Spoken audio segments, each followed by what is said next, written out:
Assalamualaikum warahmatullahi wabarakatuh. Kembali lagi di channel Ngulik Horor. Channel ini menceritakan tentang kisah-kisah misteri. Pada kesempatan kali ini saya akan membawakan kisah misteri yang ditulis oleh Ratna Dewi Lestari. Oh ya, di dalam cerita ini nama dan tempatnya disamarkan semua ya, untuk menjaga privasi pihak yang terlibat di dalamnya. Yuk daripada kita lama-lama langsung saja kita simak ceritanya. Bismillahirrahmanirrahim. Kali ini saya akan membawakan kisah misteri yang berjudul Dendam Adik Ipar. Mendung menggelanyut manja di langit sore ini. Langit menjadi gelap seperti gelapnya hatiku. Ku kepal tanganku kuat-kuat. Semilir angin pertanda akan hujan lebat tidak menyurutkan tekadku untuk pergi mengunjungi Nyai Dasinem. Ia adalah kenalanku. Ku starter motor bergegas untuk pergi memburu waktu. Ingin sesegera mungkin sampai di rumah Nyai Dasinem, dukun teluh terkenal di kota tempat tinggalku. Hujan turun dengan deras menemani perjalanan panjangku.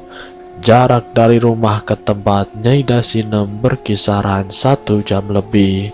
Tapi itu tidak menyurutkan semangatku untuk bisa bertemu dengan Nyai Dasinem. Ini semua karena sakit hati terhadap perlakuan kakak iparku. Wanita setengah baya bertubuh kurus yang selalu saja mencari kesalahanku. Dari awal menikah dia selalu sinis. Ada saja yang ia adukan ketika bertemu dengan Mas Haris suamiku. Setiap bertemu dengannya pasti Mas Haris marah-marah tanpa sebab.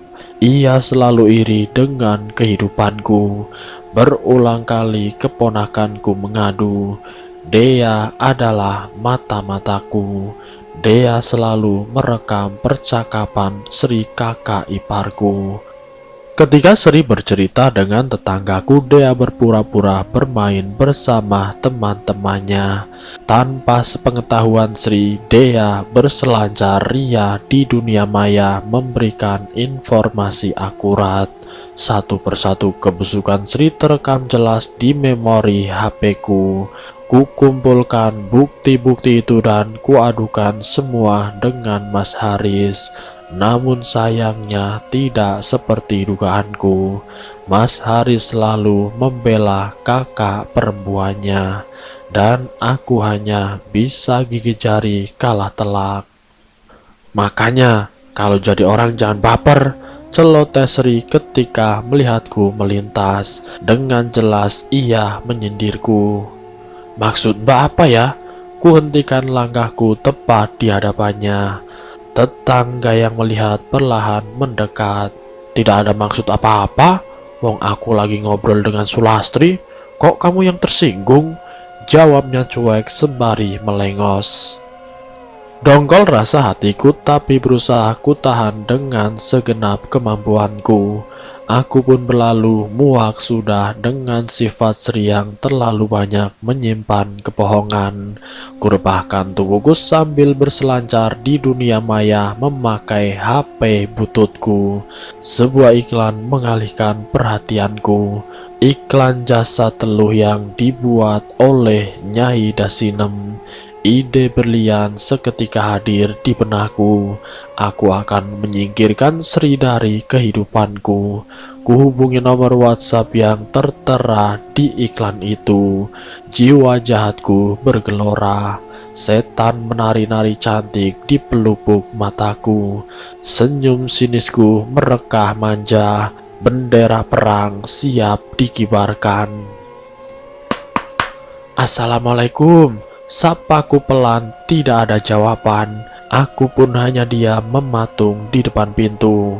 Krek, pintu seketika terbuka lebar tanpa ada yang membukanya. Nyaliku pun mulai menciut. Masuk nak, sebuah suara parau menyambutku. Dengan langkah pelan aku memasuki ruangan temaram yang hanya ditemani lampu teplok berukuran mini. Suasananya dingin dan sangat menakutkan. Tanganku silangkan di dada menahan dingin yang menusuk karena bajuku basah. "Silakan duduk, Nak," ujar sesosok nenek berambut panjang berwarna putih.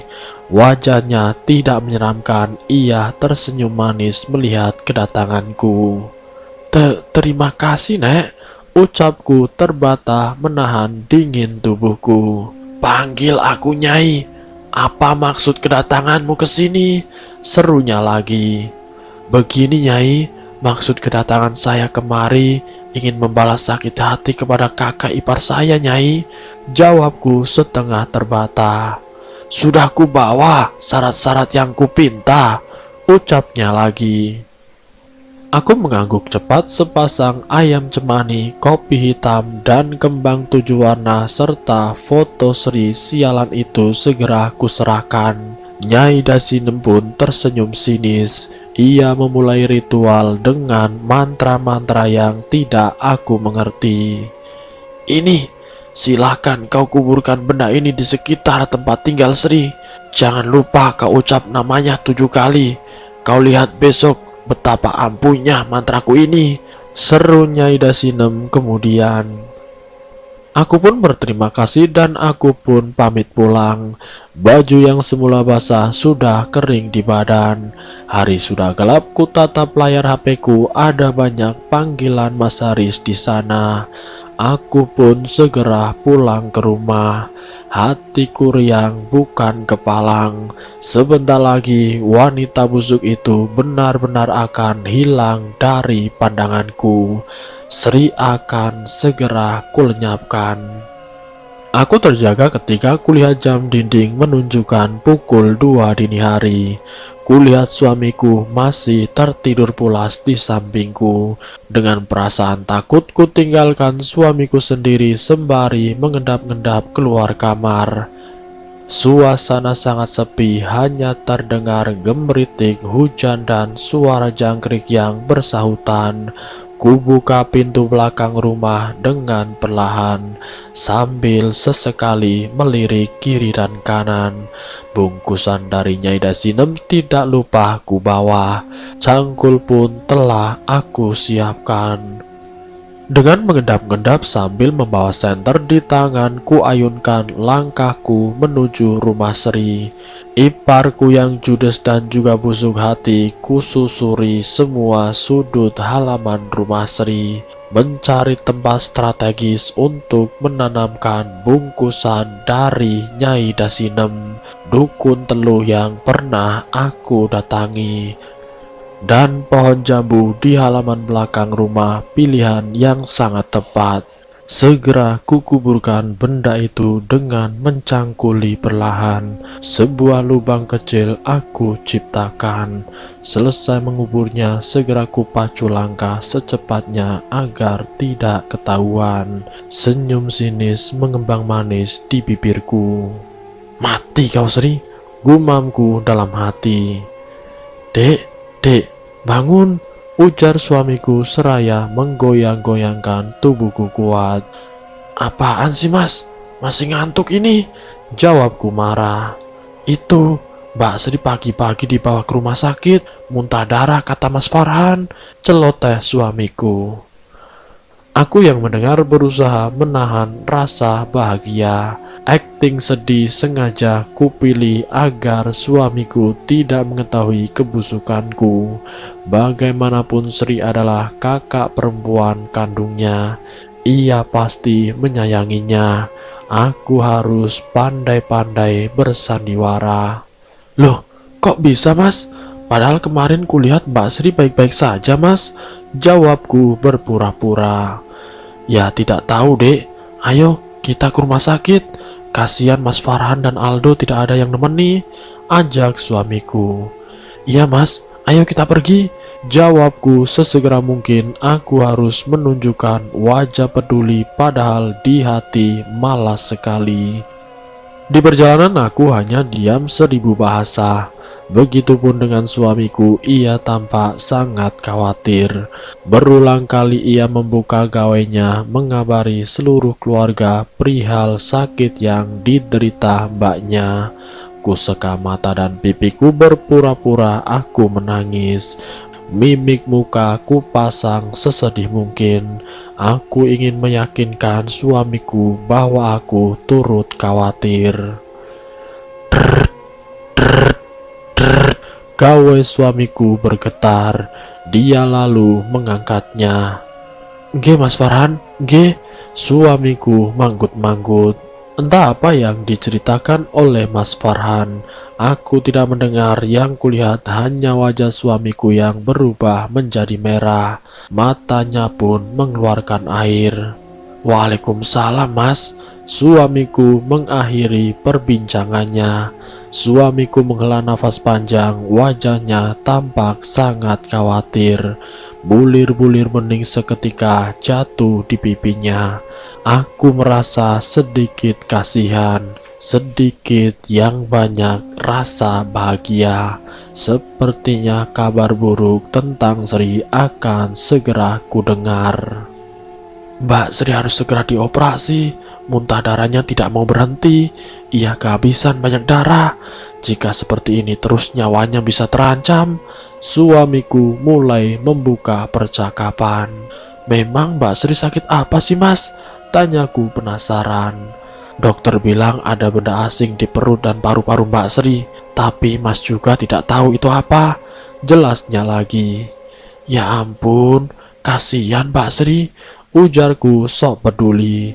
Suamiku mengangguk pelan, tatapannya sayu tidak bertenaga. Kabar itu begitu mengejutkan baginya. "Hahaha, rasakan kau Sri, itulah akibatnya jika bermain api dengan diriku," gumamku dalam hati. "Apaan dek? Kok kamu senyum-senyum sendiri? Lagi kalut begini, kamu malah senyum-senyum sendiri. Kamu senang mbakku masuk rumah sakit?" cecar suamiku. "Ah, apaan sih Mas? Suzon aja kamu. Ya nggak mungkin lah aku senang. Wong dia mbakku juga," dalihku. Aku benar-benar terkejut dengan ucapan suamiku. "Kan kamu sendiri yang bilang dek, kalau Mbak Sri itu judes dan tukang ngadu. Jadi kamu sakit hati dengan Mbak Sri," ujarnya ketus. "Ah, mengada-ngada saja kau Mas. Sudahlah, aku mau nonton drakor saja," kataku berpura-pura merajuk. Tajam juga pikiran suamiku ini. Bisa gawat kalau sampai ketahuan. Habislah aku. Aku harus lebih berhati-hati, pikirku dalam hati. Tiba di rumah sakit, Mas Haris langsung menuju ruangan tempat Mbak Sri dirawat. Kondisinya berangsur membaik, kata Mas Farhan. Hatiku sedikit kecewa mengingat Nyai Dasinem. Kerjanya lambat, mengurus wanita satu ini saja tidak becus. Mbak Sri masih saja hidup. Kami menelusuri setiap lorong di rumah sakit. Tidak lama kami melihat samar-samar Mas Farhan dan anaknya duduk di depan ruangan Mbak Sri. Suamiku melambaikan tangan ketika pandangan mata Mas Farhan melihat ke arah kami. Ia pun membalas lambaian itu. "Bagaimana keadaan Mbak Sri, Mas?" tanya Mas Haris khawatir. "Alhamdulillah, mulai membaik, Riz," jawabnya. "Kejadiannya bagaimana, Mas? Kok tiba-tiba Mbak muntah darah begitu? Perasaan kemarin baik-baik saja," cecar Mas Haris. "Mas juga tidak tahu, Riz. Yang Mas ingat tadi malam ada suara keras di atap rumah, seperti ada yang melempar batu besar. Dan tidak lama setelah itu Mbakmu muntah-muntah, tidak berhenti," jelas Mas Farhan. Wajah Mas Farhan tampak sangat lelah. Aku si masa bodoh saja, tidak ada sedikit pun rasa sesal dan kasihan. Yang aku inginkan hanya kematian Mbak Sri, wanita yang sangat kubenci selama ini. "Riz, kamu kah itu dek?" Sebuah suara yang sangat ku kenal memanggil suamiku. Ya, itu adalah wanita sialan yang selama ini membenciku. Tanpa menunggu aba-aba, Mas Haris segera masuk ke ruangan. Aku tetap hanya menunggu di depan pintu. tidak sudi melihat wajah busuk itu. Mengingatnya saja aku sudah benci. Tidak lama Mas Haris keluar melihatku yang masih setia menunggu. Aku tetap diam terpaku tanpa sepatah kata pun. Aku lebih baik bungkam daripada salah dalam berbicara bisa berbahaya. Kamu gak ikut masuk, Dek. Mbak Sri nanyain kamu, ujarnya memelas. Tumben nanyain aku. Biasanya malah malas ngeliat aku, batinku. Enggak lah Mas, aku di sini saja. Aku menolak dengan kasar. Aku masih kesal dengan kata-katamu. Tuduhanmu sangat menyakitkanku. Ucapku berpura-pura marah, padahal aku memang malas untuk melihat Mbak Sri. Sudahlah Dek, maafkan Mas. Mungkin tadi Mas hanya emosi Dek. Ayolah, lihat Mbak Sri. Kasihan dia, rayu Mas Haris. Dengan berat hati dan terpaksa akhirnya ku ikuti kemauan suamiku. Aku masuk dan melihat Mbak Sri sedang terbaring lemah. Aku tersenyum melihatnya, tapi naas wanita sialan itu malah melengos dan berpura-pura tidur begitu melihatku. Hatiku tambah terbakar emosi. Beraninya Mbak Sri memperlakukanku seperti itu. Dasar tidak punya hati. Awas saja kau Sri, nyawamu tidak akan lama lagi. Batinku kesal. Aku kembalikan badan mencoba untuk pergi meninggalkan Mbak Sri. Mukaku merah padam menahan amarah, tapi keburu ditahan suamiku. Ia menggelengkan kepala. Sabar sayang, namanya juga orang lagi sakit, ujarnya mencoba menenangkanku. Aku pun mencoba sabar dan kembali membalikkan badan. Mbak Sri berpura-pura bangun dari tidurnya. Tatapannya dingin, jelas terlihat wajah penuh kebencian terhadap diriku. Mbak, bagaimana keadaan Mbak sekarang? Kataku terbata mencoba memperbaiki keadaan. Cuy, jangan sok baik kau Nis. Aku yakin ini perbuatanmu, bentaknya kemudian. Maksud Mbak apa ya? Jawabku terkejut. Dari mana ia bisa tahu semua itu? Penyakitku ini tidak wajar. Pasti semua ini ulahmu kan? Kamu selama ini selalu membantahku. Kamu selalu cari gara-gara denganku, cecar Mbak Sri geram. Aku merasa terpojok, ucapan Mbak Sri memang benar adanya. Aku pun hanya terdiam. Ruangan menjadi sangat hening, otakku berputar mencari solusi. Ku balikan badan berpura-pura aku menangis. Sandiwara ini harus berhasil. Jikalau tidak, rusaklah semua usahaku selama ini. Sudah ku bilang Mas, aku tidak mau masuk, tapi kamu yang memaksaku. Sekarang kamu lihat sendiri kan perlakuan Mbak Sri padaku. Suasana ku buat sedramatis mungkin. Mbak jangan berpikir buruk begitu dong Mbak. Capek-capek Nisa datang ke sini malah dituduh begitu. Kasihan istriku Mbak, bela Mas Haris. Ya, aku memang pandai bersandiwara.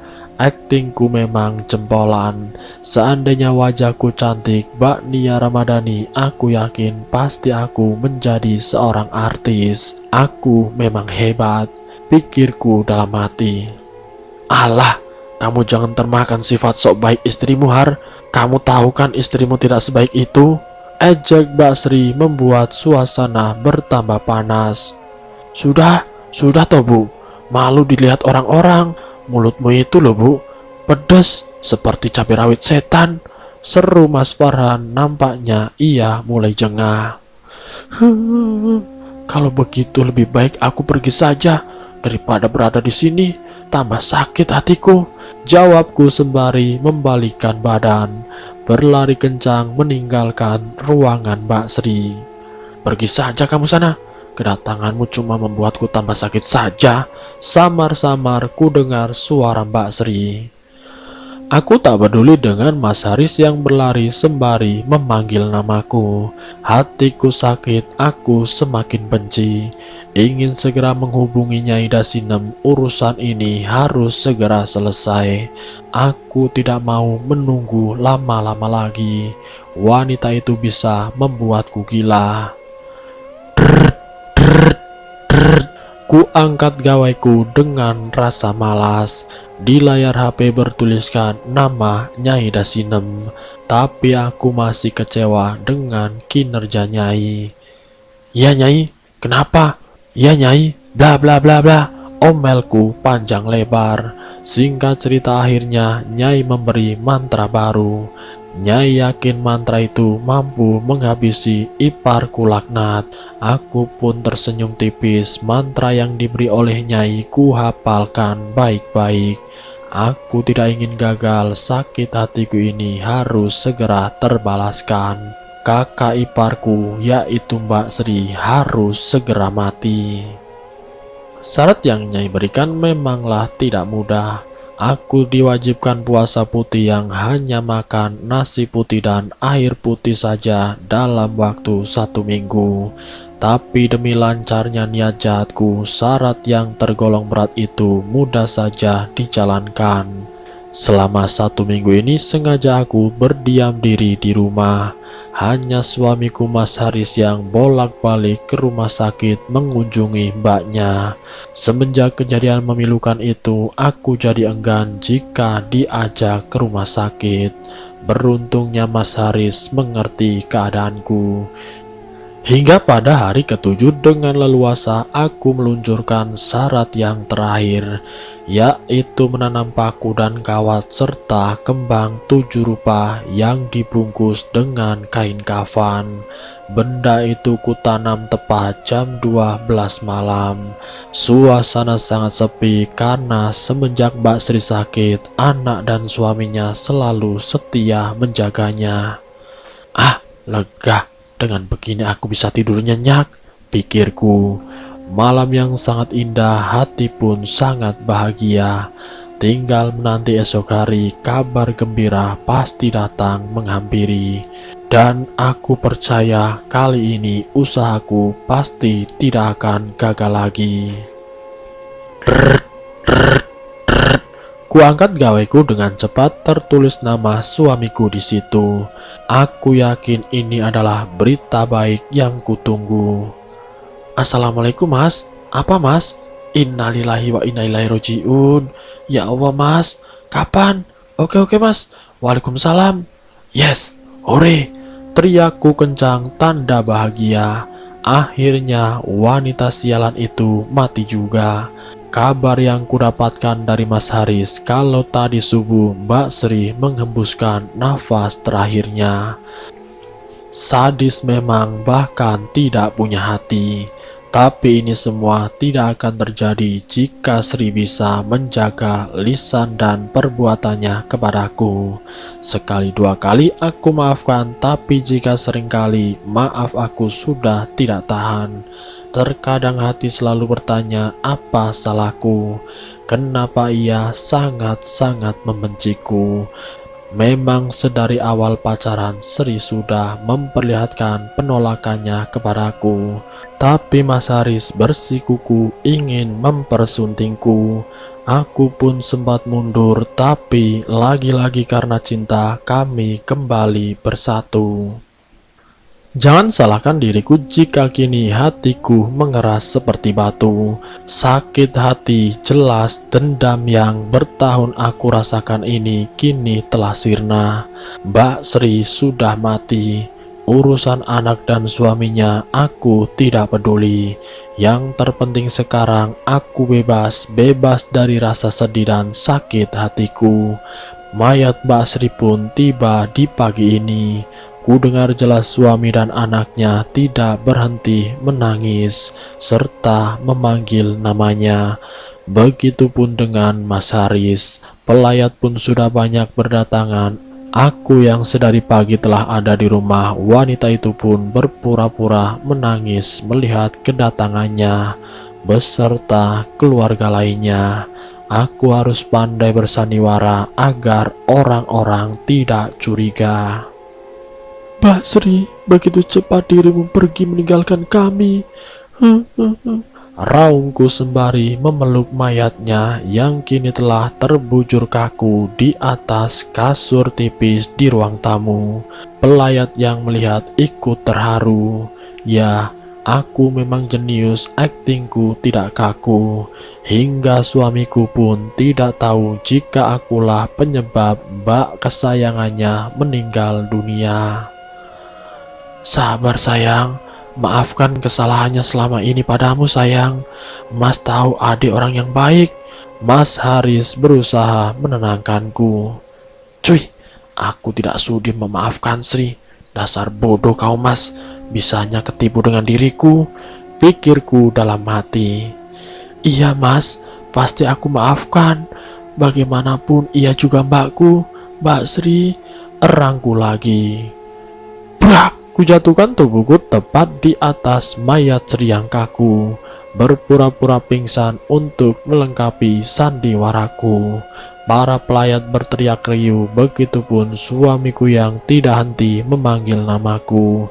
Dalam hati aku tersenyum puas, semua berjalan lancar. Sungguh hari yang sangat-sangat indah. Malam ini adalah malam pertama tahlilan digelar. Makanan ala kadarnya tersedia. Mata Mas Haidar dan Mas Farhan masih sembab. Begitupun anak semata wayang mereka. Bocah berumur 14 tahun itu tidak henti menitikan air matanya. Ia tertunduk dalam diam, hatinya sangat terluka mengingat kepergian ibundanya tercinta. Sedari acara dimulai, aku memilih berada di dapur rumah. Tidak ada yang menemani, aku sendiri, hanya gawai bututku yang setia menemani. Aku sengaja menyendiri duduk sambil menahan senyum yang sembari tadi menggelitik. Lalu kemudian tiba-tiba saja, aku tersentak kaget. Tidak sengaja aku melihat bayangan putih dengan cepat melesat di dekat jendela. Angin kencang seketika menyibak jilbabku yang berantakan. Dengan perasaan sedikit takut, aku beranjak dari dudukku, memberanikan diri melangkah ke jendela, mencari tahu siapakah bayangan itu. Ipar jahat! Aku terperanjat kaget, jantungku seakan mau copot. Suara itu adalah suaranya Mbak Sri. Bulu kuduku seketika meremang. Suara itu sangat aku kenal. Ya, itu adalah suara Mbak Sri. Wanita itu seolah-olah ada di dekatku. Kukumpulkan segenap keberanian yang masih tersisa, berusaha bangkit dari duduk walau kaki gemetar. Delimah, teganya kau Delimah. Ku dengar dengan jelas teriakan wanita itu di balik pintu. Brak! Belum sempat kudapati pintu sudah terbuka dengan sendirinya. Seperti ada kekuatan hebat dari luar. Nampak dengan jelas wajah yang mengerikan tegak di hadapanku. Sosok wanita dengan wajahnya yang putih pucat. Sekeliling matanya menghitam, ia melotot tajam kepadaku. Senyumannya yang lebar menyeringai menakutkan. Rambutnya yang berantakan panjang menggurai. Gaun putihnya kesana kesini tertiup angin kencang. Aku jatuh terduduk di lantai, pandanganku seketika buram. Lututku lemas, tidak bertenaga. Tidak, jangan ganggu aku, teriakku sebelum akhirnya semua gelap dan aku pun tidak ingat apa-apa. Dek, bangun dek. Kamu kenapa tidur di sini, Dek? Suara Mas Haris seketika membuatku terbangun dari tidur panjangku. Aku bingung sembari celingak-celinguk memandang sekitar. Aku heran kenapa bisa tidur di tempat seperti ini, di dapur rumah Mbak Sri. Kepalaku terasa sangat berat, sakit dan berdenyut. Kuraba bagian belakang terasa seperti ada benjolan sebesar jempol kaki. Kemungkinan kepalaku terbentur. Au! sakit, erangku. Apanya yang sakit, Dek?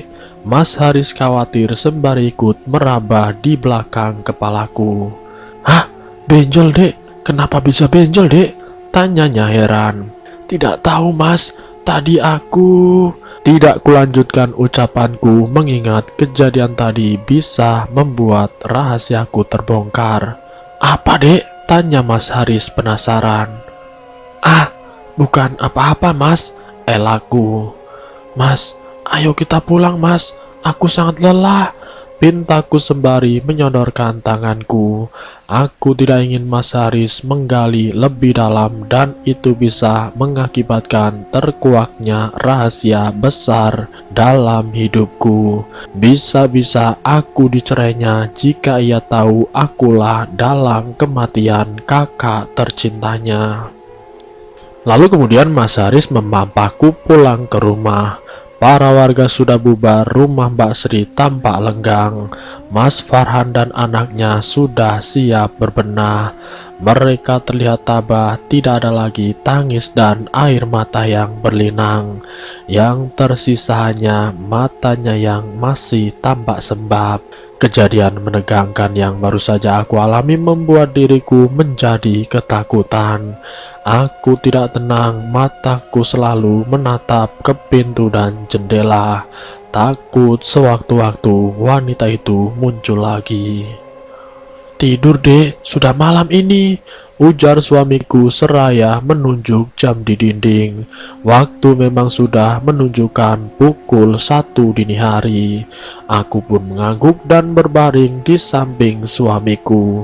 Ku peluk tangannya agar ia tidak jauh dariku. Aku sungguh takut Mas Haris tampak tidak bergeming. Ternyata ia sudah terlelap. Ku dengar dengkurannya yang begitu kuat, sialnya mataku tidak jua mengantuk. Aku masih terngiang wajah menyeramkan itu. Senyumannya, matanya sangat mengerikan. Seret, seret, seret. Ku dengar samar-samar suara kaki diseret. Aku semakin ketakutan, ku tarik selimut menutupi wajahku. Badanku seketika menggigil dan gemetar. Seret, seret, seret. Langkah kaki itu semakin mendekat dan kurasakan selimutku ditarik dengan paksa hingga terpaksa aku membuka mata. Slap! Seketika aku rasakan kakiku ditarik dengan keras. Aku berusaha berontak, tanganku menggapai suamiku. Namun anehnya Mas Haris tampak tidak bergeming. Kulihat dengan jelas sepasang tangan pucat berusaha menarik tubuhku keras. Tangan itu dipenuhi kuku-kuku tajam mencengkeram dengan kuat. Aku takut, aku menangis sejadi-jadinya. Aku berusaha teriak, tapi anehnya suaraku seperti tertahan. Yang membuatku lebih ketakutan begitu aku melihat wajah itu menyeringai mengerikan. Wajah pucat itu tersenyum lebar, menampakkan giginya yang tajam. Delima! Ucapnya sembari mendesis menakutkan. Darah mengecar keluar dari mulutnya. Mbak Sri, bibirku bergetar menyebut namanya. Teganya kau Delima, ucapnya sembari mencengkeram kuat kakiku. Tangan dingin itu membuatku lemas, aku pun pasrah. Maafkan aku, Mbak, ucapku lirih berurai air mata. Hahaha, tidak semudah itu. Aku akan menuntut balas. Hidupmu tidak akan tenang. Kau telah memisahkan aku dengan suami dan anakku. Aku tidak rela, teriaknya marah-marah. Cengkraman itu lepas, ia tegak dengan wajah yang sangat marah.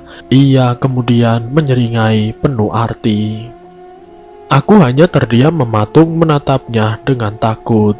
Seketika tubuh Mbak Sri tertutup oleh asap yang sangat tebal dan tidak lama menghilang entah kemana. Aku tertunduk lemas, ku tatap suamiku yang masih terlelap. Seketika ada segumpal penyesalan. Dadaku terasa sesak, aku yakin kedepannya hidupku tidak lagi tenang. Perasaan bersalah dan ketakutan tidak akan pernah hilang. Mbak Sri, maafkan aku, ucapku lirih sembari menutup mataku. Aku lelah dan sangat lelah hingga dalam hitungan detik aku pun sudah terlelap.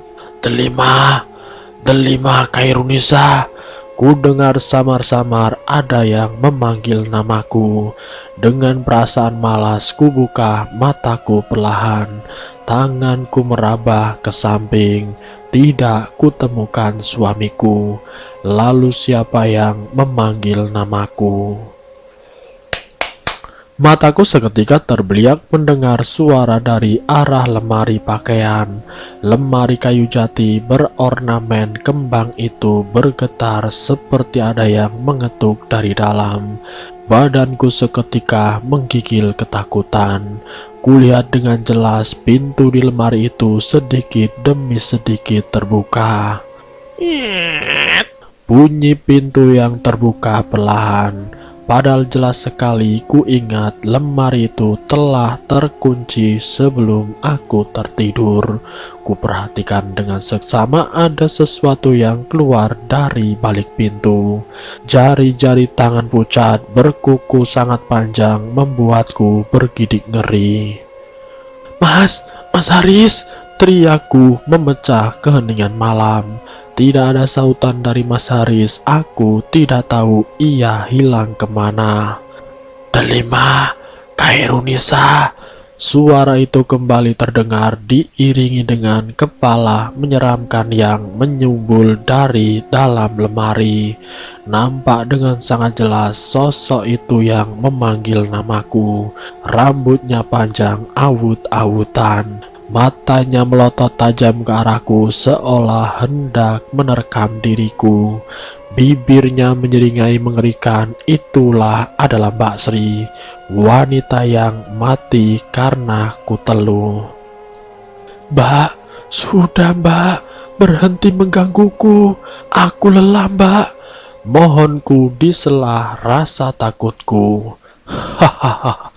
Bisa juga kau takut, Delima. Kenapa kau tidak pikirkan sebelum kau membunuhku, ha? Katanya seraya mengangkat kedua tangannya ingin mencekik leherku. Ia mendekat melayang di udara hendak menghampiriku. Aku menutup kedua mataku pasrah. Yang aku bisa hanya menangis dengan kencang. Aku sangat ketakutan, badanku sangat lelah hingga untuk beranjak pun aku tidak mampu. Denisa, kurasakan seseorang menepuk lembut pundakku. Kudongakkan kepalaku dengan cepat. Betapa bahagianya hatiku melihat siapa yang menepuk pundakku. Mas Haris, teriakku seraya memeluk erat pinggang suamiku. Ia nampak sangat terkejut. Ada apa, Nis? Kok kamu nangis? Tanya Mas Haris khawatir. Mas dari mana saja? Aku takut, jawabku seraya terisak. Apaan sih kamu, Nis? Selama ini Mas tahu kamu orangnya berani, mandiri. Mas baru dari toilet, kebelet pipis, tuturnya panjang lebar. Aku terdiam sesaat, aku tidak mau bicara lebih banyak lagi. Bisa-bisa keceplosan dan tamatlah riwayatku. Prediksi sebagai Nyonya Haris akan segera tergantikan dengan narapidana. Kamu kenapa sih, Dek? Gak jelas sekali kamu. Diajak ngomong malah geleng-geleng. Sungut Mas Haris kesal. Sudahlah Mas, ayo kita tidur saja. Aku sangat mengantuk. Ajakku mengalihkan pembicaraan. Mas Haris mengangguk dan aku pun segera berbaring di sampingnya seraya memeluk erat. Aku sangat takut Mbak Sri akan muncul kembali. Seharian ini ia selalu menerorku hingga terkuras semua tenagaku. Dengan terpaksa aku pun bangun di saat matahari masih malu-malu menampakkan sinarnya. Aku harus memasak untuk bekal suamiku berangkat bekerja. Aku juga harus memasak untuk Mas Farhan dan anaknya. Pekerjaanku menjadi berkali-kali lipat setelah kepergian Mbak Sri.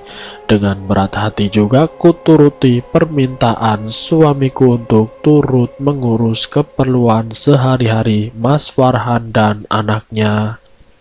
Semua untuk menghemat biaya daripada menyewa pembantu. Aku menyesal telah membuat nyawa Mbak Sri melayang. Semenjak kematiannya, aku selalu dibayang-bayangi perasaan bersalah. Aku terduduk lesu, pikiranku menerawang. Aku mengingat jelas hari-hariku saat Mbak Sri masih hidup. Walaupun ia sangat jutek kepadaku, tapi ia sangat mengasihi suamiku. Ia selalu mengantarkanku lauk ataupun sayur untuk dicicipi suamiku. Anaknya selalu setia mengantarkan ke rumahku. Ia pun rajin mengangkat pakaianku ketika hujan turun di saat aku tertidur. Walaupun setelahnya ia memarahiku seperti tidak ikhlas membantuku. Dan banyak hal-hal baik lainnya yang tidak bisa kutampik bahwa sebenarnya Mbak Sri memang orang baik. Hanya mungkin semua itu tertutup dengan rasa benci di hatiku. Ya, harus aku akui aku iri dengan Mbak Sri. Suaminya lebih mapan dan lebih ganteng daripada suamiku. Caranya memanjakan Mbak Sri membuat sakit hatiku. Mbak Sri selalu berkecukupan apapun ia punya. Wajahnya pun terawat di usia yang sudah tidak muda lagi. 40 tahun seharusnya banyak guratan dan keriput di mukanya. Tapi tidak bagi dirinya. Ia masih sangat cantik sekali. Berbeda dengan diriku yang ketika pergi kondangan pun hanya memakai bedak bayi saja. Ditambah polesan lipstik, belum lagi ketika pergi ke kondangan. Emasnya penuh di sela-sela jari dan tangannya. Berbeda dengan diriku yang hanya memakai perak. Itu pun perak imitasi yang harganya puluhan ribu saja. Rasa iri dan dengki yang menjalar di hatiku membuatku buta akan sosok Mbak Sri yang selalu menolong dikala suamiku butuh. Ialah garda terdepan yang pasti datang membantuku. Aku gelap mata, sayangnya semua kini sudah terlambat. Mbak Sri sudah mati karena keegoisanku. Gara-gara perbuatanku, anak sematawayangnya harus kehilangan ibu tercintanya. Dan juga suami yang sangat mencintainya harus kehilangan istrinya. Itu semua gara-gara aku. Setiap hari aku selalu teringat Mbak Sri di mana-mana yang kulihat Mbak Sri. Aku mulai tidak waras, tertawa sendiri dan menangis sendiri. Yang kusebut selalu nama Mbak Sri. Dek, kamu kenapa sih dek? Selalu menyebut nama Mbak Sri? Jawab dek, kondisimu semakin memprihatinkan. Tanya Mas Haris. Aku tidak mengerti apa yang dimaksud oleh Mas Haris. Aku mulai tidak dapat mencerna kata demi kata. Yang aku tahu di mana-mana ada Mbak Sri dengan wajah yang menyeringai. Itu ada Mbak Sri. Hehe. Tunjukku seraya terkekeh. Apaan sih dek? Mbak Sri sudah meninggal. Istighfar dek, Mas mohon. Pinta lelaki itu dengan sedikit memelas. Aku menatapnya heran dan aku mulai lupa ia siapa. Lelaki itu menyodorkan sesuatu untukku. Prang! Seketika aku menepis piring itu pecah berserakan di lantai. Bagaimana mungkin aku memakan piring yang berisi dengan ratusan belatung bercampur cacing yang sedang menggeliat cantik. Apa itu? Gila, aku tidak sudi makan belatung.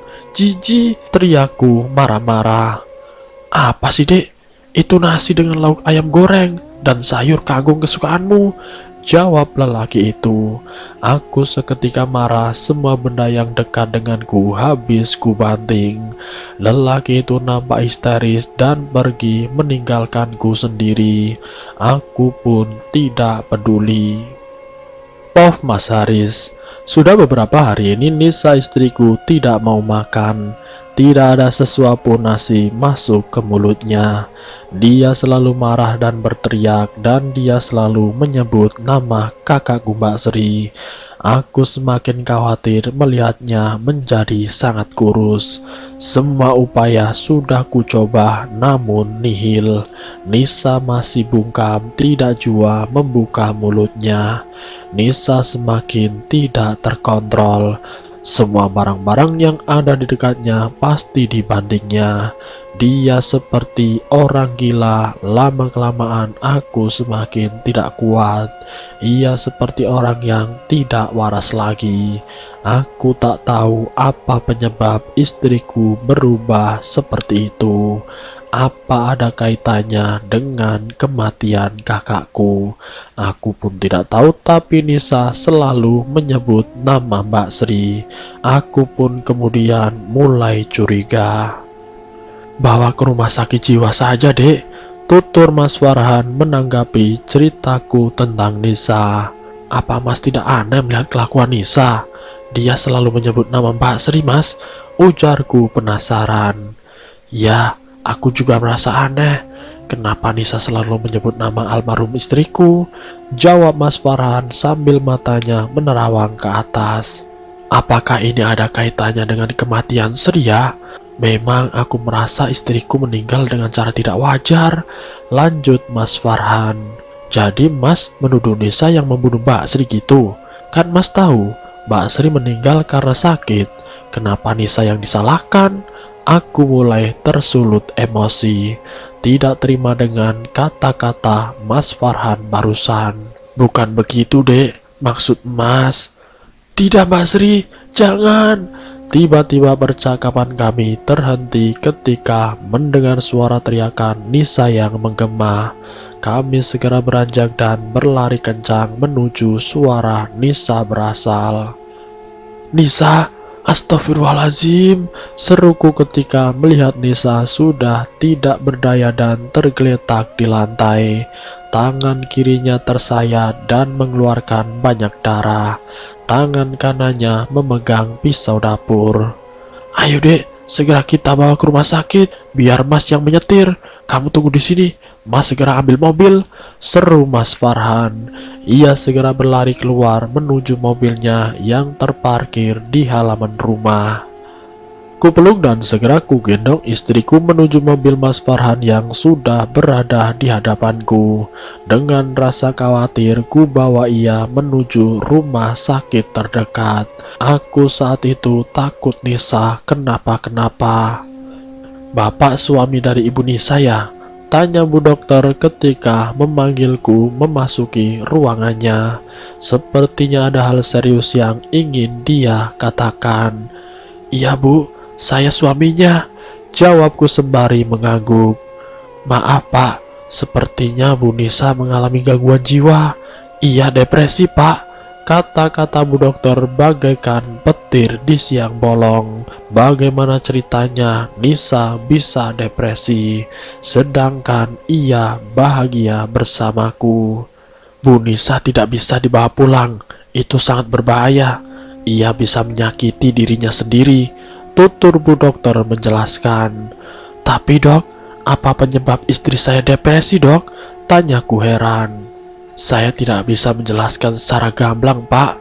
Bisa jadi Bu Nisa punya masalah atau rahasia yang ia pendam selama ini, jelas Bu Dokter. Apa Bu Delima pernah bercerita dengan Bapak tentang masalahnya selama ini? Apa yang dia takuti atau ada benci dengan seseorang? Begitu Pak. Lanjutnya lagi. Tidak ada Bu, jawabku seraya menggeleng. Apa tidak ada jalan lain Bu? Ujarku menghibah. Maaf Pak, Bu Delima sudah dalam fase depresi berat. Jika ia tidak dirawat, yang kami takutkan adalah nyawanya. Ia bisa saja melukai dirinya sendiri, atau bisa saja malah Bapak yang akan menjadi korbannya. jawab Bu Dokter dengan tegas. Aku menghela nafas dalam-dalam, dadaku terasa sesak. Aku seperti tercekat mendengar penuturan Bu Dokter. Baiklah Bu, jika itu yang terbaik untuk istri saya, jawabku pasrah. Aku melangkah gontai menuju ruangan tempat istriku dirawat. Ruangan yang berada di ujung rumah sakit, ruangan isolasi yang hanya dihuni satu orang saja. Anissa ditempatkan di sana karena ia sangat agresif, suka melawan dan melukai petugas kesehatan, suka berteriak dan menangis ketakutan tanpa sebab akibat. Kulihat istri tercintaku dari luar ruangan. Bagaimana ia dengan ganasnya melawan petugas yang ingin menyuapinya makan. Ia bersikuku tidak mau makan. Badannya yang dulu semok kini tinggal tulang belulang, kurus dan tidak terawat. Aku menatap dengan nanar, hatiku berkecamuk. Apa yang sebenarnya terjadi dengan istriku? Mengapa semua ini bisa menimpaku? Ini terlalu membingungkan. Tanpa angin dan tanpa hujan, kehidupanku yang dulu bahagia mendadak penuh dengan derai air mata. Setelah Mbak Sri berpulang, berpikir sekeras apapun aku tidak menemukan jawaban. Dengan segenap kekuatan yang masih ada, kupaksakan langkahku menuju istriku yang masih mengamuk. Sabar sayang, sabar. Ku coba menenangkan Nisa yang tidak terkendali. Siapa kamu? Apa maumu? Ujarnya marah seraya melotot penuh kebencian. Hatiku hancur melihat istriku yang tidak mengenaliku. Ia benar-benar lupa terhadapku. Ini Mas sayang, ayo sayang makan, Mas sayang adik, jawabku menahan bulir-bulir bening yang hendak tumpah di sudut mata. Bang, pergi dari sini, aku tidak mau makan, jijik, beraninya kau memberiku cacing dan belatung, teriak Nisa seraya menepis piring yang kusodorkan untuknya. Ampun Mbak Sri, ampun. Lalu kemudian Nisa ketakutan. Aku benar-benar terkejut melihat sikap Nisa yang begitu membingungkan.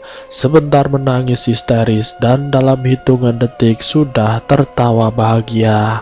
Ya, akhirnya aku menyerah pada keadaan. Nisa memang sudah berubah. Ia bukan Nisa yang ku kenal dulu. Hari berganti hari, bulan berganti bulan, dan tahun pun telah berganti. Tidak terasa sudah 1 tahun Nisa dirawat.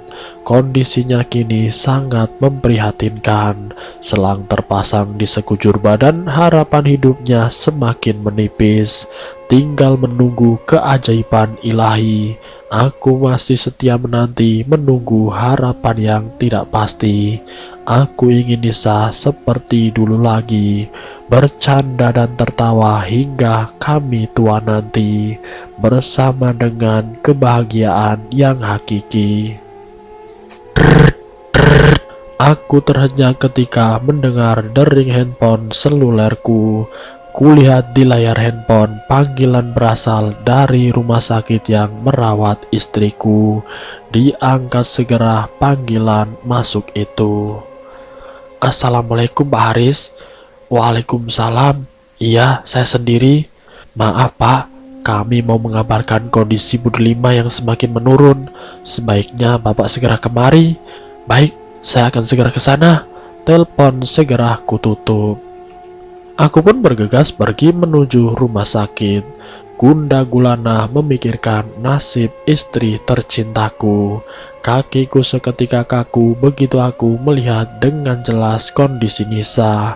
Wanita yang kucintai kini terbaring lemah, tidak bergerak. Nafasnya tersengal, semua benda yang terpasang sudah dilepas atas permintaannya sendiri. Lututku terasa lemas, aku benar-benar tidak bertenaga. Tiba-tiba Nisa membuka mata dan melihatku dengan sayu. Tatapannya tatapan cinta yang lama tidak kulihat, kini terpancar indah di matanya. Aku rindu tatapan itu. Mas, mas, sini mas, ujarnya pelan dengan susah payah berusaha memanggilku seraya melambaikan tangannya. Ada rasa bahagia melihatnya sudah mengingatku. Keajaiban yang ditunggu akhirnya pun tiba. Aku mendekat dengan cepat, ku genggam tangan kuat, tangannya terasa dingin. Mas, adik mau jujur. Maafkan adik mas, adik harus membongkar rahasia ini. Rahasia yang menyiksa adik selama ini. Adik sudah tidak sanggup mendam ini mas. Adik rasa adik tidak bisa berlama-lama. Adik nak pergi dengan tenang, ujarnya dengan susah payah. Nafasnya semakin tersengal. Adik jangan ngomong begitu dek. Mas tidak bisa tanpa adik. Mas sayang dan cinta sama adik, jawabku sembari mencium tangannya. Mas, adiklah yang sudah menyuruh dukun untuk meneluh Mbak Sri. Adik sakit hati mas. Mbak Sri selalu mengganggu adik. Sudah mati pun ia tetap ganggu adik mas, ujarnya lemah, denyut nadinya semakin lemah. Astagfirullahalazim dek, jawabku histeris. Aku tidak tahu harus marah atau harus memaafkan melihat kondisi istriku yang semakin lemah. Belum sempat ku jawab, kulihat Nisa memegang dadanya. Ia semakin sulit untuk bernafas. Tidak lama ia pun menutup matanya. Aku hanya bisa memeluknya erat, tidak tahu harus berbuat apa. Dokter, teriakku kencang. Dokter dan para perawat segera berdatangan. Mereka dengan sigap mencoba menolong Anissa yang tidak bergerak. Namun semuanya percuma. Innalillahi wa inna ilaihi roji'un. Maafkan kami pak, jiwa istri bapak sudah tidak dapat kami tolong, ujar dokter kemudian. Anissa, tubuhku seketika lemas. Aku harus merelakan istriku pergi dengan semua misteri yang ia ungkap untuk terakhir kali. Aku tidak tahu harus memaafkan ataupun harus bersedih. Hatiku berkecamuk. Aku mencintai Anissa sepenuh hati. Tapi sungguh tidak kusangka ia setega itu. Bagaimanapun Mbak Sri adalah kakak kandungku.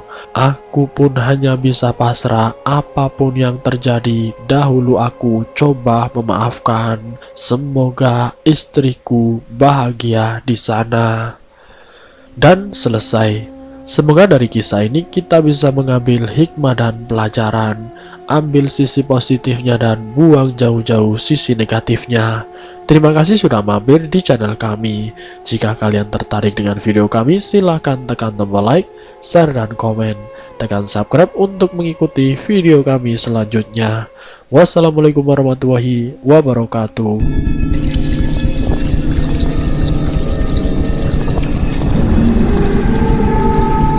Selamat datang di channel Ngulik Horor.